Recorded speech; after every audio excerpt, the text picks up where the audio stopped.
A Ultrapar é uma das empresas mais tradicionais da Bolsa Brasileira, sendo a dona de marcas que muita gente conhece. Mas será que investir nas ações dela ainda faz sentido hoje? Nesse vídeo eu vou te mostrar tudo sobre a companhia e se realmente vale a pena investir nela. Olá pessoal, eu me chamo Maurício Gamil e vamos conhecer um pouco mais a respeito da Ultrapar, que é uma das empresas mais antigas hoje da nossa Bolsa de Valores. Para você que não sabe, a companhia teve o seu início em 1937 através da sua principal marca, a Ultragaz, que é responsável justamente por vender e distribuir gás para casa dos brasileiros. E apesar de ser uma empresa muito grande por conta de todas as suas marcas, que eu vou apresentar em alguns minutos, ela é pouco conhecida como opção para se investir. Então dificilmente você deve ter assistido algum tipo de vídeo falando sobre a Ultrapar, dificilmente você deve ter visto ela presente em qualquer tipo de carteira recomendada, justamente porque ela é uma empresa pouco comentada. Contudo, apesar disso, ela é uma das mais valiosas da bolsa. Hoje, ela ocupa a posição número 38 dentre todas as empresas brasileiras, tendo um valor de mercado de 4,13 bilhões de dólares. E como que efetivamente ela consegue ganhar dinheiro? Ela possui três principais fontes de receita. Ela ganha dinheiro através de energia, mobilidade e infraestrutura logística. Começando então com mobilidade, ela é dona hoje do Grupo Ipiranga, sendo uma das suas principais acionistas, e em relação ao Grupo Ipiranga, não há muito o que falar. Ela é uma das principais plataformas de venda de biocombustíveis, tendo inclusive a maior rede de conveniência do Brasil. Segunda grande marca é justamente a Ultragaz, que está atrelada à energia. É uma empresa de altíssima referência, justamente por conta do seu segmento de atuação, que é a distribuição de gás domiciliar. Próxima marca, menos conhecida, mas muito lucrativa, é a Ultracargo, que é responsável por armazenagem e transporte de combustíveis, biocombustíveis, químicos, petroquímicos e óleos vegetais. Por fim, a última marca que atua exatamente no mesmo segmento, infraestrutura logística, é a Hidrovias do Brasil, que é uma companhia responsável pelo transporte hidroviário, principalmente focado no agronegócio na região centro-oeste e norte do Brasil. E você pode estar observando agora o quanto cada um desses segmentos, o quanto cada uma dessas marcas tem de peso dentro do EBITDA da companhia. Então veja que em primeiro lugar nós temos o Grupo Ipiranga, com um peso de 3,3 bilhões de reais, representando 52,4% do seu EBITDA. Logo depois, a Ultragaz, com 1,7 bilhões de reais, com um peso de 27%. A Ultracargo, com 0,7 bilhões, representando 11,1% do EBITDA total. E, por fim, a Hidrovias do Brasil, com 0,6 bilhões de EBITDA, representando 9,5%. E cabe destacar que todos esses dados são em relação aos resultados fechados do ano de 2024. Próximo dado para a gente falar é em relação aos resultados recentes da empresa. Mas antes, já curte esse conteúdo e se inscreve no canal, porque assim você vai ficar por dentro dos próximos vídeos. Agora sim, vamos começar falando em relação à receita líquida da companhia, pegando um prazo mais longo, de 2015 a 2024. Então ela saiu de uma receita de 75,6 bilhões de reais para 133 bilhões de reais, um crescimento médio no período de 6,5% ao ano, ficando muito próximo da inflação do período. Quando diminuímos essa avaliação, pegando os últimos 5 anos, nós temos que em 2020 a empresa teve uma receita de 81 bilhões, em 2024 os mesmos 133 bilhões, sendo assim, um crescimento de 13,2% ao ano. Então, quando pegamos um prazo mais longo, o crescimento foi menor em relação à inflação, mas quando reduzimos esse estudo, pegando os últimos 5 anos, o crescimento aí sim é mais significativo. Mas o que importa efetivamente não é o quanto a empresa conseguiu crescer a sua receita, e sim o quanto ela conseguiu aumentar o seu lucro, que é o que efetivamente fica no bolso do acionista. Então, começando essa avaliação com o lucro dos últimos 10 anos, em 2015, a empresa bateu 1,5 bilhões de reais, em 2024,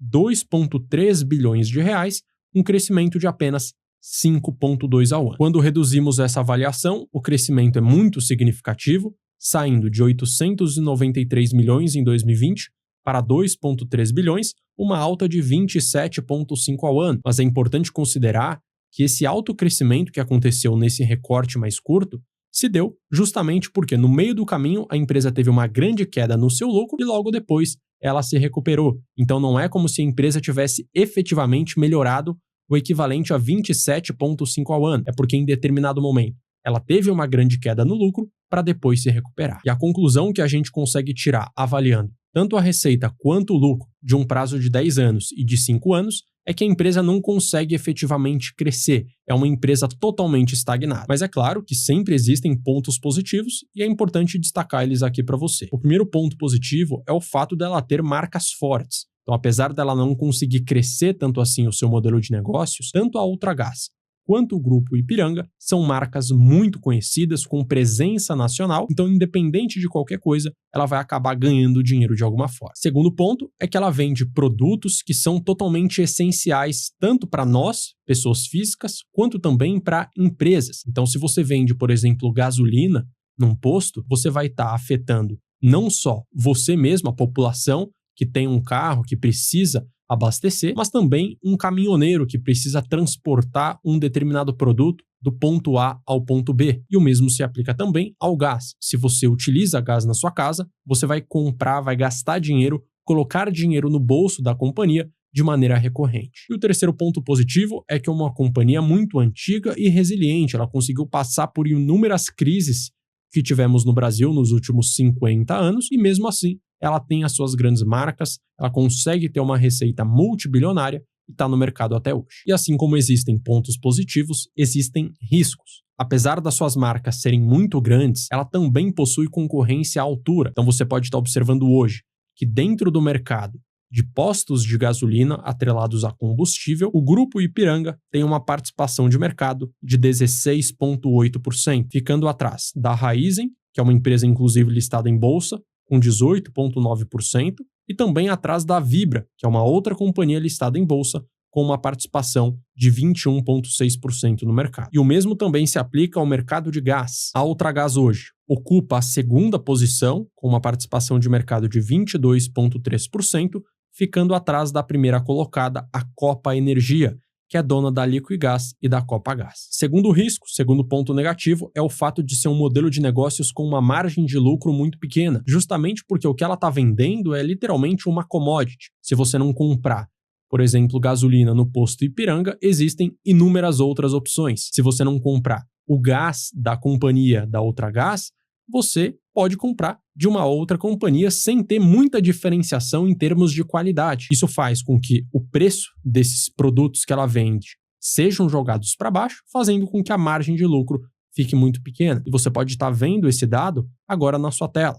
Veja que entre 2008 e 2025, a margem líquida da companhia teve uma média de apenas 1,58%, o que é uma margem muito baixa. O terceiro problema que eu apresentei para você quando eu mostrei os gráficos de crescimento de receita e de lucro é o fato do crescimento ser muito pequeno, principalmente quando a gente compara com a inflação no período, que bateu por volta dos 5 a 6% ao ano. Então é como se na prática ela não conseguisse crescer.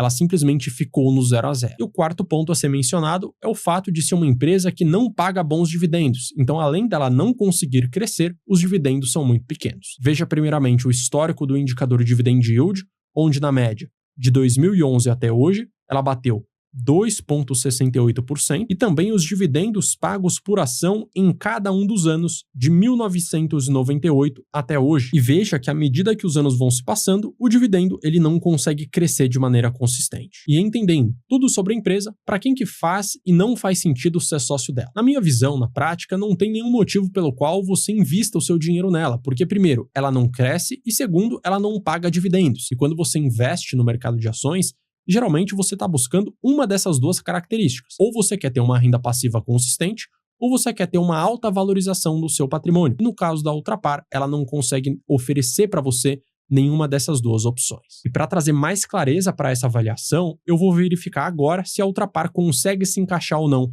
dentro do meu método de investimentos. Essa é uma estratégia muito simples de ser aplicada e o objetivo dela é justamente encontrar boas pagadoras de dividendos, avaliando duas características. A primeira delas é a consistência dos dividendos, então é importante que a companhia tenha uma boa média nos últimos anos do indicador Dividend Yield e, além disso, a ação precisa ter uma baixa volatilidade, um baixo sobe e desce, para que você, investidor, consiga colocar o seu dinheiro naquela companhia, sabendo que mesmo num cenário de crise, ela não vai derreter tanto assim em comparação ao mercado. E de acordo com ambas as características, eu vou conseguir encontrar as melhores pagadoras de dividendos do Brasil. Você pode estar observando primeiramente o histórico de resultados dessa estratégia, que entre janeiro de 2013 a julho de 2025 rendeu 18,5 ao ano, enquanto o Ibovespa rendeu 6,8 e o CDI 9,4 ao ano. E dentro do sistema de ranqueamento da estratégia, a companhia está muito mal classificada.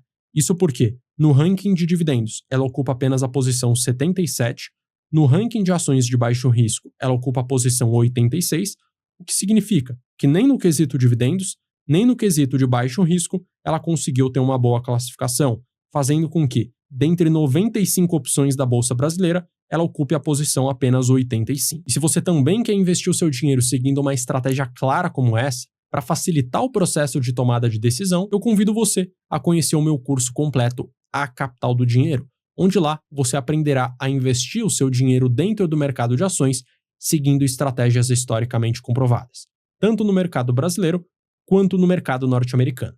Para você ter acesso a mais informações, é só escanear o QR Code e entrar no site, ou clicar no primeiro link da descrição. Então esse foi o vídeo de hoje. Se você gostou, curte, se inscreve e ative o sino para sempre que sair um vídeo novo por aqui você ser informado. E eu vou deixar na tela também um outro vídeo recomendado para você saber o próximo conteúdo a ser assistido. Um grande abraço e até a próxima.